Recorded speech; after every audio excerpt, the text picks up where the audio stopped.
네, 잘 들립니다. 네, 어렵게 연결됐습니다. 시간 내주셔서 감사합니다. 지금 계신 곳이 어딘가요? 네, 폴란드 수도 바르샤바에 있습니다. 바르샤바에 지금 거기가 시간이 8시간이 느리니까 굉장히 이른 오전인 것 같아요. 네, 지금 7시입니다. 7시에 오전 7시군요. 알겠습니다. 지금 폴란드가 이제 우크라이나랑 국경을 이렇게 맞대고 있는 나라잖아요. 그래서 우크라이나 상황이 불안정해지면 분명히 영향을 받을 국가일 텐데 지금 거기 계시면서 보시기에 그곳에도 바르샤바에서도 뭔가 좀 불안정함이 느껴지시나요? 제가 어제 오후에 이 폴란드에 들어왔는데요. 네. 폴란드 시내를 돌아다니거나 주민들을 만나볼 기회가 없어서 폴란드 주민들의 생각을 읽을 수는 없습니다. 그런데 예. 그 공항 모습이나 이 호텔 주변의 모습을 보면은 전쟁과는 상관없이 아주 평온한 분위기고 전쟁이 일어날지 안 일어날지 이곳에서는 현재는 알 수 없는 그런 상황입니다. 그렇군요. 거기는 평안하다라고 지금 말씀해 주셨는데 우크라이나 교민들이 뭐 한국으로 오시는 분들도 있지만 일단은 가까운 폴란드라든지 다른 나라들로 이동을 하신다고 들었거든요. 현지에서 그런 교민들 직접 만나보셨나요? 우크라이나에서 빠져나온 교민들이요? 네, 사실 어제 폴란드 바르샤바 국제공항에 도착한 직후부터 네. 저희 교민들이 혹시라도 키예프나 그 인근 그 다른 공항에서 폴란드로 들어오시지 않을까 해서 공항에서 기다리고 있었습니다. 예. 어제 키예프에서 들어오는 비행편이 총 3편이 있었는데 그 3편 중에 한 편은 결항이 됐고요. 2편만 들어왔습니다. 그런데 그 2편 중에 우리 교민을 딱 2분을 만날 수 있었습니다. 우리 기업 주재원이셨는데요. 예. 이제 그분께 그 우크라이나 상황과 어떻게 빠져나오셨는지 좀 여쭤볼 수 있었습니다. 그런데 그분이 나오실 때까지 우크라이나 상황은 크게 변동은 없었다. 늘 평온한 상태에서 일상을 유지하고 있었다. 분노 게이지라고 해야 되나요? 네. 일반 국민들의 분노는 좀 높아지고 있는 것 같긴 한데, 일상이 크게 달라진 건 없다라고 말씀을 하셨습니다. 그렇군요. 그러니까 키예프에서 어쨌든 출발하셔서 폴란드 바르샤바까지 도착하신 분들의 얘기에 따르면 아직 그렇게 막 곧 바로 전쟁이 일어날 정도까지는 아니다라고 말씀이 들리는데요. 지금 그러면은 공항에서 교민들을 만나셨다고 하셨잖아요. 주로 항공편을 이용해서 이동을 하시는 건가요? 아니면 육로로도 많이 이동하세요?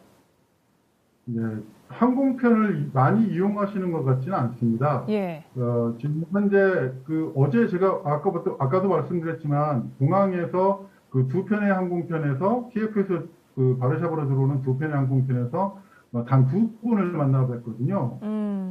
그 경우에는 키예프에서 항공편으로 이렇게 폴란드로 이동하지는 많이 않으시고 계신다라고 생각이 들고요. 예. 현재 계신 교민들 말씀을 들어보니 육로로 인접 국가로 많이 가시는 것 같더라고요.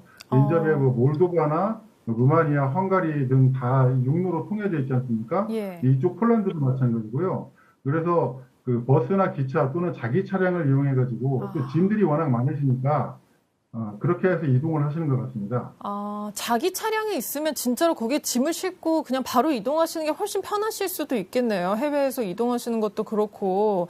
자, 지금 이제 국내에서도 우크라이나 관련 뉴스들이 많이 보도가 되고 있는데요. 그러면 김기수 기자는 지금 우크라이나 내부까지도 접근이 가능한 거예요? 아니면 향후 취재 예정 지역은 좀 어디인가요?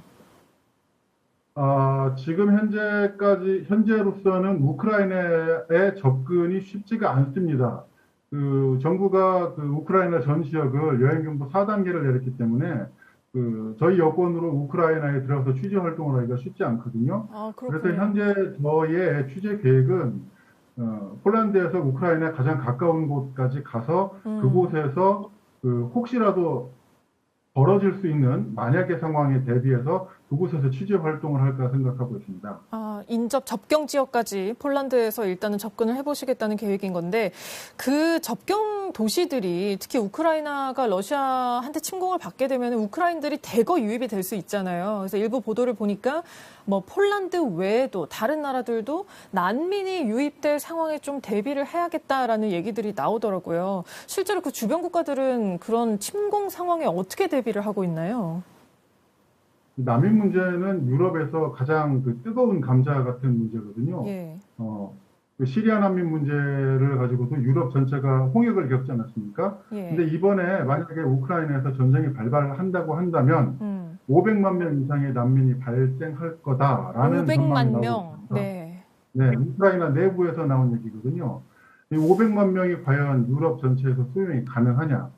이게 가장 큰 문제가 될 수 있겠습니다. 근데 폴란드에서는 현재 만약에 전쟁이 발발을 하게 되면 48시간 내에 기존의 건물을 보수 유지해가지고 거기에서 100만 명을 수용하겠다, 할 수 있는 시설을 만들겠다라고 폴란드에서는 얘기를 했어요. 그런데 그 주변 나라에서는 현재 딱히 그 난민 문제에 대해서 언급을 하고 있지는 않습니다. 네. 하지만 만약에 전쟁이 발발하고 난민이 발생을 한다면은 예. 주변국에서 인道적인 차원에서 그 난민들을 수용할 수밖에 없지 않을까라는 생각을 하고 있습니다. 그렇군요. 여러모로 지정학적으로 영향을 미치고 있는데 어쨌든 지금 사람들이 가장 궁금해하는 것은 정말로 전쟁이 일어날 것인가, 진짜 침공이 현실화될 수 있을까인 것 같아요. 물론 현장에서 전해주신 말씀을 들으면 뭐 교민들의 이야기도 그렇고 현지 분위기도 아직은 뭐 당장 전쟁의 가능성이 아주 높아 보이진 않지만 또 개전이라는 게 예고 없이 발생을 할 수도 있잖아요. 뭐 미국 같은 곳에서는 당장 내일인 16일에 러시아가 우크라이나 침공할 수도 있다라는 정보들이 계속해서 나오는 상황인데 그 김기수 기자가 보시기에 진짜로 내일 침공 가능성이 있습니까? 아니면 내일이 아니더라도 이번 주 내에 군사적인 충돌이 발발할 가능성이 어느 정도라고 보세요? 가장 어려운 질문을 하신 것 같은데요. 사실 전쟁이 일어날지 안 일어날지는 푸틴 러시아 대통령 마음에 달려 있지 않나라고 생각합니다. 이미 그렇겠죠. 제가 3주 전에 우크라이나 현지에 들어가서 취재를 하고 나왔었는데요. 그때도 우크라이나 군사 전문가들은 이미 전쟁 준비는 끝났다. 러시아는 언제든지 우크라이나를 침공할 수 있다.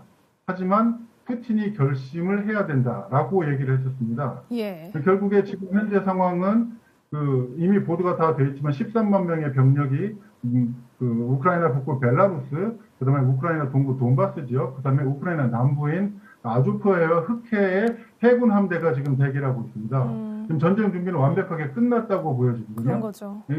개전 명령을 내린다고 하면은 바로 전쟁이 시작되는 거기 때문에 역시 아까도 말씀드렸지만 푸틴 대통령의 마음에 달렸다. 이렇게밖에 얘기할 수 없을 것 같습니다.